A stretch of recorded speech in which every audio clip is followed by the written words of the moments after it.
Hi friends, it's Krista from Hebert's Down Home. I am back in my kitchen once again. Last week you guys saw a big grocery haul. We bought lots and lots of groceries. We needed to restock everything, so we had to have an extra big grocery month. And I've decided to do things a little bit differently this month. I'm gonna do some modified freezer cooking, and I'm gonna show you what I'm up to.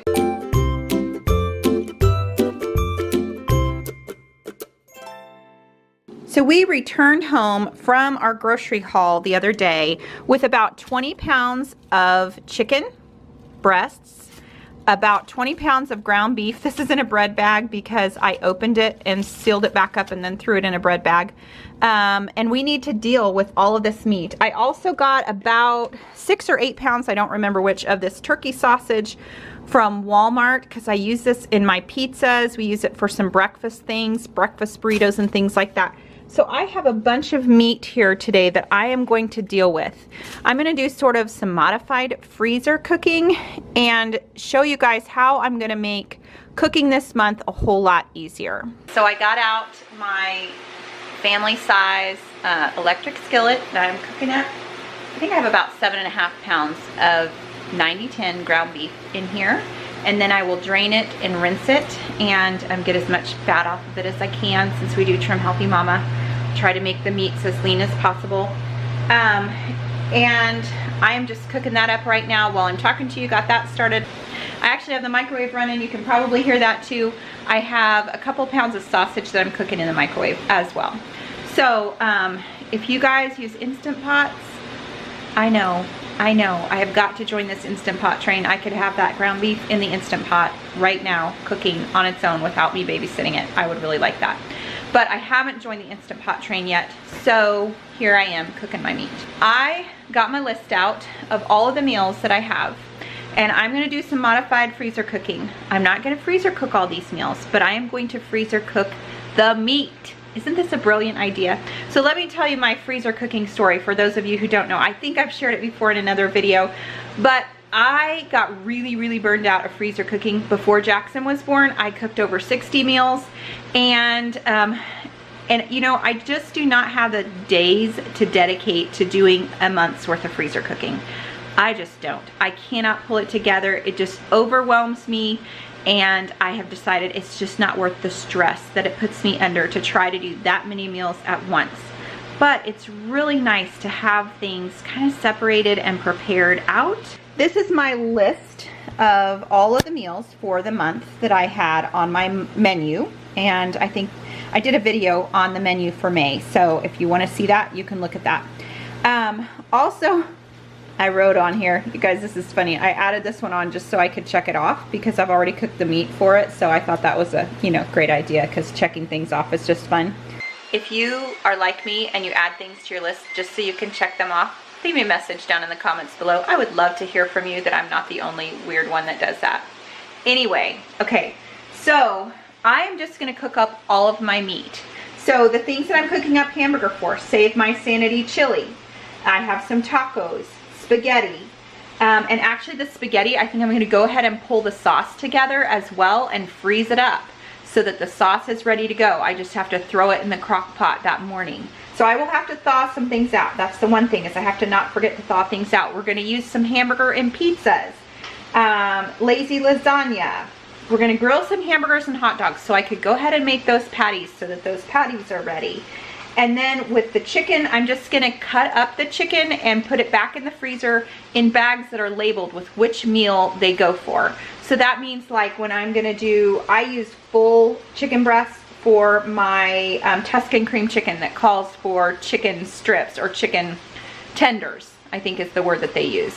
And so I just cut up a full chicken breast because it's cheaper to buy it that way. So I just slice it up. So I'm gonna do that and then put that in a baggie that's labeled the Tuscan cream chicken, so I know that I have meat ready for that.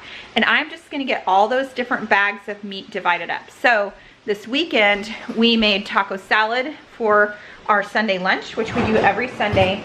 And we went ahead and made, and Monty didn't label these, so I need to label these yet, but we made 2 more bags of meat. So these are ready to go for more taco salads. So on Sunday morning, I can either pull those out or, you know, the day before, thaw them out a little bit and just have those ready to go. So the meat, and it's made up into taco meat. It has the beans and everything in it. So it is just ready to throw together taco salad. It's just gonna make meals feel a little bit more organized, and we're gonna be able to get to them quicker. What kind of tends to happen to me at the end of the month is that I will realize that I've used something that I needed for a recipe. So we're good. The first part of the month it's okay, but by the end of the month I'm getting frustrated because, hey, we used a can of this on this impromptu lunch meal or whatever, or we used up all the sausage and I had intended that for something else and we made a pizza with it or something like that. So if I have the meat labeled and then I know what is extra, I know what I really have on hand that I can use. So this is one way that I'm getting my monthly grocery shopping organized so that hopefully at the end of the month we still have what we need for all the recipes. That's my plan anyway. That's my story and I'm sticking to it. We're gonna see how this works out this month. Okay, so I am just straining my meat in a strainer. I do have a plate in the bottom. This sort of helps so that too much of the junk doesn't run down the drain. But I also have another drain strainer thing because I don't have a garbage disposal in this house. So anyway, we just kind of strain it.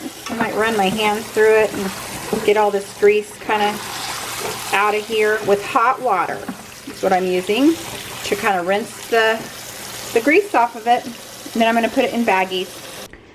Okay, so the whole kitchen is covered in cooking mess, guys, including some lunch items from the kids. So this is the state of affairs. It's kind of sad and bad. Everything, crazy things are happening. Anyway, this is real life, right? Real life this week. Okay, so I have about 4 pounds of hamburger right here, and I am going to add this is for tacos. I'm gonna do tacos twice. We use about 2 pounds each time we do tacos. So I'm gonna go ahead and mix some taco seasonings in, and I will bag it up. So in my taco seasoning, I just make my own with chili powder, garlic powder, onion powder, and some cumin, salt and pepper. I forgot to salt and pepper my meat while I was cooking it, so I'm going to salt and pepper it now. And then I'm going to bag it up into 2 individual baggies that are labeled tacos. A simple, quick tip to save you headaches is to freeze your meat flat. So this is some of the taco meat with the seasoning in it. This is the Tuscan cream chicken, and I'm gonna freeze these flat like this. In fact, I'll probably stick them on a pan and set them in the deep freeze for a little while and then pull them out and stick them all in there and they'll be flat. This way, if you want just part of this chicken or just part of this meat, you can break it off. If it's all in a big round clump, it's not going to come apart really easily and you have to thaw the whole thing in order to get the meat off that you want. So that's just a tip that we've sort of learned the hard way. So there you go. Okay, friends, so I've done a little bit of cleanup because it was out of control. So I'm taking my lunch break. You can see my lunch here. I have a piece of leftover grilled chicken that is so good. It's a yogurt dill marinade that we put on there. I also have some green beans and some broccoli, cauliflower salad with bacon and cheese and a yummy sauce. So anyway, that is my healthy, yummy lunch today. And then this is where we're kind of at. I'm gonna go put some of this stuff in the deep freeze. I just wanted to show you beforehand. I've got 2 pounds of meat for the Save Your Sanity chili. I have the sauce with the meat in it for the lazy lasagna, ready to go. I have 2 bags of taco meat that are seasoned up and ready to go. And I have the Tuscan cream chicken meat all cut up. I have 3 of these are sausage for pizzas, and 1 of these is hamburger for pizzas. I'll probably do another one of hamburger, or maybe 2 in those 1 pound little containers, which is about perfect. And then I am cooking up my second batch of about 7.5 pounds of hamburger meat of the 90-10. I'll drain that off as well. Get it into, I'm gonna do some spaghetti sauce with that. I don't remember what all else, but I'll divide that up, and then I'll have some extra meat left over to just have on hand in the freezer for weird little lunch things or whatever. I also have this saved out, and I'm going to make my hamburger patties out of that. So I'm going to stop for a quick lunch break, get this stuff in the freezer, and then carry on. All right, I'm ready to go downstairs with my second load, and all I have left to do is kind of divvy up some chicken, divide it up in different packages for different recipes. But I'm gonna leave the chicken breasts whole. I think I've cut up all the chicken I'm gonna cut up, and I'm just gonna divide them up now and stick those, you know, those huge packages of chicken that I get from Sam's. I need to divide them up so that I can get them separated out for each recipe. So this is my last tray. I have a couple of pounds of hamburger here. These are for pizzas. And then I have some extra hamburger. I have a 3-pound pack and I have a 2-pound pack of hamburger. Then I have 1 big bag of spaghetti sauce with meat, actually 2 big bags of spaghetti sauce with meat down here. I have 2.5 pounds of hamburger that I was going to make into hamburger patties. I sort of gave that up and just, I'm going to put this chunk of hamburger into the freezer and I will make it into hamburger patties after I thaw it out. I have some jars of spaghetti sauce here that I'm going to go ahead and freeze, or I'm going to use this for pizza sauce actually. And do you guys ever freeze stuff in glass jars? I usually don't. I googled it. It said it's possible, you can do it, so I'm going to go ahead because I couldn't find containers. So I'm going to go ahead and put that pizza sauce in the freezer and I'll pull it out for pizza. So that is what I have, friends. I think this is gonna make life a lot easier this month, but this wasn't nearly as difficult as a freezer cooking day. I'm looking at the clock over there. It's about 1:30 now. I started at about 10, so 3.5 hours. I still have a little bit of chicken to divide up. 3.5 hours, 3 hours and 45 minutes or so, and I'm done. I have all my meat divvied up, cooked up. Okay, this is my deep freeze in the storage room. And so this is what this is looking like. I stacked all the meat that I'm freezing from today, or I stacked all, I should say, the ground beef, the spaghetti sauce, the sausage, that kind of stuff is here. I have some rotisserie chicken that's off the bone for recipes. I have that here too. So most of my stuff for my meals specifically is right there. And then the chicken that I divided up for meals is down here on the bottom. Thank you so much for watching, and we will see you next time. Bye-bye.